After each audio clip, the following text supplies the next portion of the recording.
Now, in situations like this, there are so many fish in this pond. So regardless of how good your filtration is, regardless of how you monitor your water, regardless of how often you do water changes, and regardless of how good your food is, which are all the factors that we need to look at to support high capacity, including the amount of oxygen that's in the water, Mother Nature gives you a limit. So regardless of your interpretation of how many fish you can have within an ecosystem, Mother Nature is going to only allow you to have a certain amount. And the other thing to be aware of is that the large fish are nowhere near as economical as the small fish. So Eric Borneman actually did some study into this and actually found that 20 fish that weigh 1 kilogram, one fish that weighs 1 kilogram produces 20 times the waste due to not being as economical with its nutrients as 20 small fish that weigh 1 kilogram. So as your fish grow, they need disproportionately more capacity within the aquarium or the pond.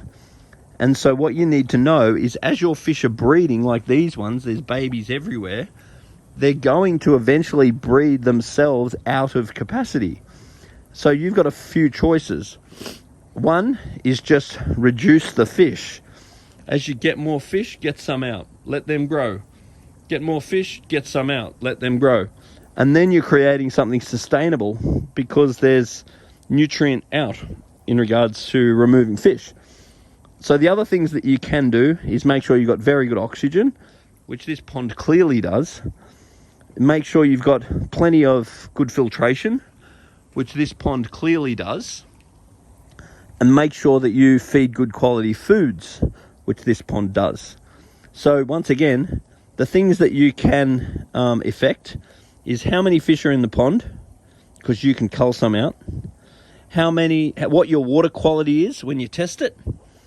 What the quality of the food is that you feed.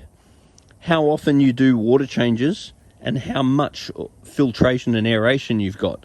So these are all variables. So once you've maxed out your filters, you've maxed out your willingness to do maintenance, then it is important to know that as the fish grow, some have to come out. And because if you physically don't take some out, Mother Nature is going to knock some off. That's just the way that it happens.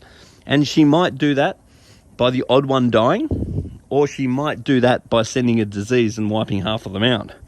But once again, this is all outside of your control, and this is all an inevitable future, because it doesn't matter how all the other variables are, you will still get to a point where you've got too many fish.